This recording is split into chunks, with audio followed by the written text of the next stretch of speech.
Hi there, Haunt Nation. I'm Ant, your solo host once again, and this is going to be a review for Halls of Horror in Palmerton, PA. So, for the 2023 season, let's get that straight. So, I've been to Halls of Horror before. It was several years ago.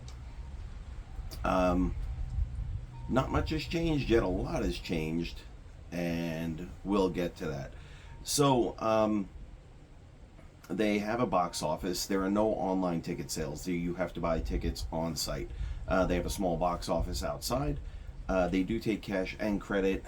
It is, I believe, $27 for their regular entry, $47 for their blood experience, and I believe there's a $2 discount if you pay with cash. They also had let me backtrack. So their regular experience, I guess, is just the Haunt the Blood experience. You get messy, and it includes a t-shirt. So there's a lot of blood and stuff. It's a lot more hands-on, and you will be a mess when you come out. If you look at the Instagram page, you can see my shirt before and after, and it is a mess. Anyhow, today's cigar, if anyone cares, is a CAO Flathead 660, and I am drinking for the season because we have such lovely weather here, and by lovely I mean it is fucking cold and damp, as has been basically the whole month of October. A Leinenkugel's Toasted Bock, because we are getting into the colder weather, right? Also because it's in my refrigerator and I have to finish them. Anyhow, so they do have shirts for sale. Why you'd want to buy a shirt and not do the blood experience is beyond me. They also have sweatshirts. Personally, I think the sweatshirts were $35. I really think that they should offer, or it'd be cool if they offered, a sweatshirt instead of the t-shirt for the blood experience for like maybe a $10 upcharge. I don't, however, see them doing it since their sweatshirts are black, and it would kind of go against the point of the blood experience for them, advertising wise, right? So let's get to the haunt. It is a single haunt. It is a single walkthrough, no hayride. It is in the middle of a city, kind of down the alley of a building. What kind of haunt is it? It's a little hard to describe. It's less of a haunt, less of a normal haunt like what you would expect, and more of an interactive experience. Waldorf Estate of Fear comes to mind. The RIP experience at USS Nightmare comes to mind, but more like what the basement was at Scare House several years ago when they were still in the Playhouse. What the basement was there, it's that kind of interactive experience. You go to the front, you get to the front. The line was not long by your standard haunt line. It wasn't a very long line. However, I was online for about an hour, which is a good thing, honestly. I mean, it sounds like a shitty thing, but it's a good thing because they were really providing more than adequate spacing. Although I did run into the group in front of me a few times, but that was because of that group not progressing. People, right? People are the X factor in every haunt experience. So parking is basically street parking. There is no lot or anything like that. You have to find parking on the street. Once you get there, they will wand you. You know, they will tell you the actors are going to touch you. Don't touch them. I highly recommend the blood experience, honestly. Do what you want, but I think that is the way to go with this particular haunt. I'm sure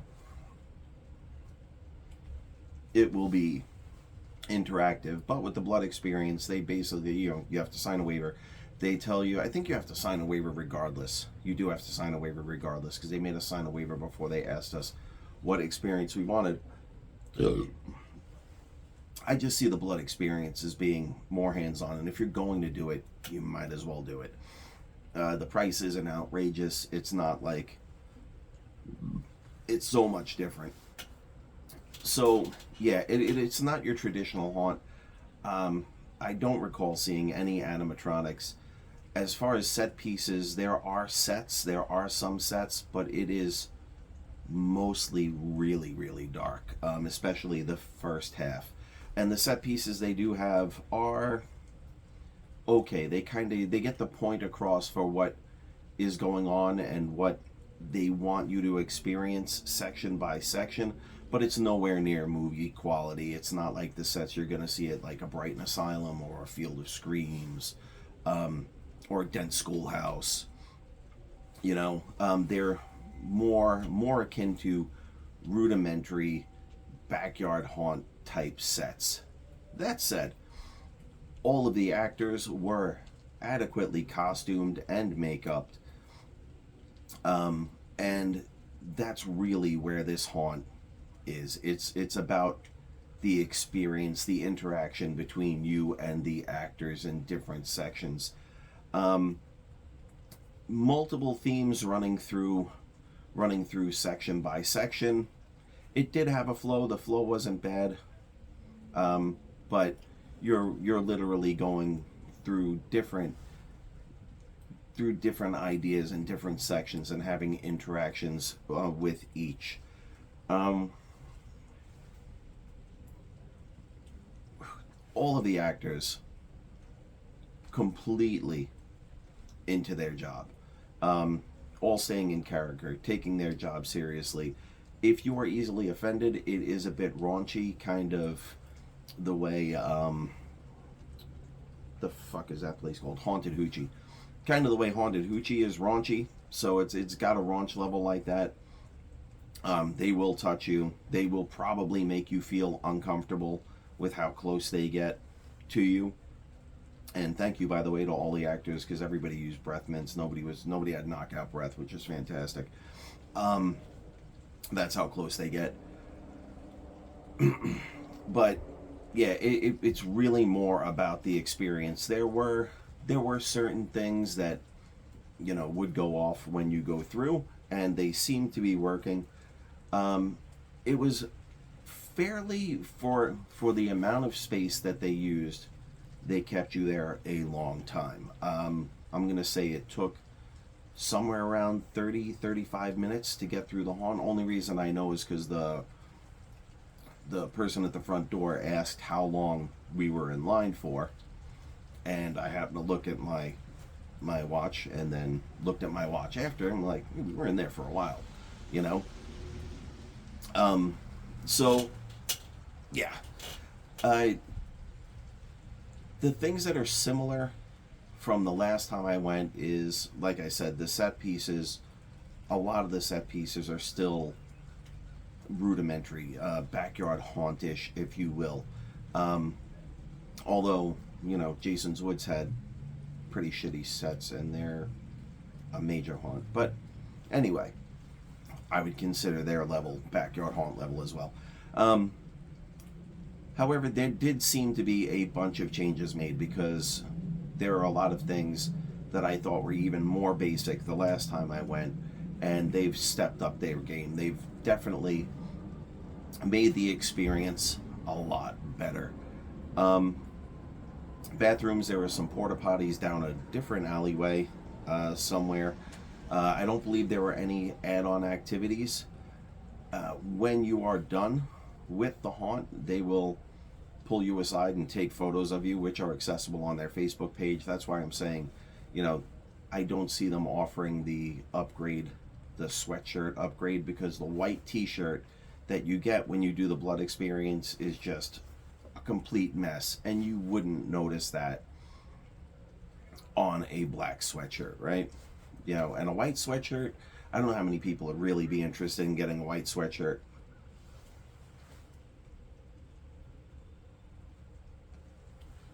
So, worse than other haunts, I'm gonna say, their sets are just not great. They could be a lot better. Some of them are fine. Some of them are actually really, really good and really proper, and they completely fit. Other ones are just really basic. But it's not about the sets there. It's about the interaction. It's about the interaction between you and the people in your party, and the people in your party and the actors at the haunt. And for that, phenomenal fucking job. Knocked it out of the park. I mean, it is an experience. So less of a haunt, more of an experience. If you're interested in going, I went on their last day of the season on Sunday the 29th. They are now closed for the season, so you will not get to see them until next season if they're open, which I can't see why they wouldn't be. But yeah, what did they do better? The interactive experience was just top notch. Really enjoyed the interactive experience on the USS Nightmare, and this is even a level above that. Which is why I compared it to the basement. When I did the basement many years ago, that experience was fucking incredible. There were a couple parts that kind of didn't fit when I went through it, but that was what I would consider a really like an extreme haunt experience. More safe than the more extreme haunts, but you know, this is far more safe than that. There's not even a safe word to make them stop or anything like that. They're not going to be doing anything to you that's going to be that bad where you would need a safe word. But like I said, it's a little bit raunchy, so you know, you're going to get touched, you're going to get grabbed, you're not going to get molested. But it's all in good fun. What would I change? You know, honestly, a sip of beer while I think about it. What would I change? Better costuming, better sets. Maybe a different location for a bigger haunt, but I don't see that happening. Seeing as in the same exact spot they were the last time I went, which was well over 5 years ago. Well over.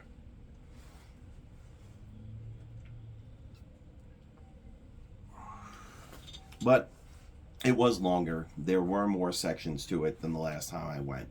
So they have been improving. They have been progressing. And I mean, just had a great time. Like a really fantastic time. It's not a traditional haunt, like I said, but I definitely think it's worth going to. I definitely think it's worth experiencing at least once, and then you can see if maybe you like the more extreme side of stuff. You know, definitely more like a full contact night at a regular haunt, but more. But again, understand you're gonna be a mess. I knew this going in. Don't wear any really nice clothes. I saw a girl wearing a really nice tube type fitted dress, and you know, threw the t-shirt on over it, and her dress was literally stained. You're gonna get painted with fake blood and other things, so you're gonna be a mess. I would say wear like a dark colored t-shirt that you're not really attached to. Me personally, I wore a t-shirt.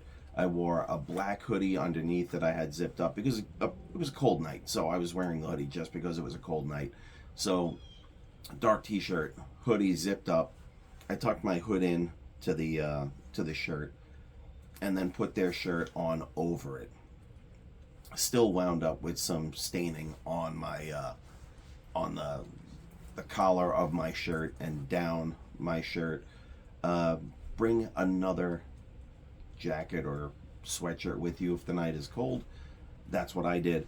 Again, because I'd done it before, so I had anticipated. So I brought a jacket left in the car, wore my hoodie, put their t-shirt on over it, went through the experience. They do actually, at the end, once they take your pictures, they have a nice little station with like wet wipes to clean up. You're not going to get a great cleanup, but you can get most of the shit off your face. Definitely get the shit off your hands, which is great if you're driving, because I didn't want to, touch everything in my car with, fake blood and goop and shit all over it. So that is a nice thing, another nice amenity that they had for you there. So went back to the car, took the shirt off inside out, took my hoodie off, laid it out, inside out and open, put my shirt in it, rolled this shit all up, put my jacket on. Actually, I didn't put my jacket on because I was warm, but had my jacket if I needed my jacket, and then, you know, drove home. Threw that shit right in the laundry. Little bit of stain remover on it. Actually, everything came out. So, fantastic. You can get it out. Last time, the stains, I didn't wash the shirt right away, and the stains were embedded forever.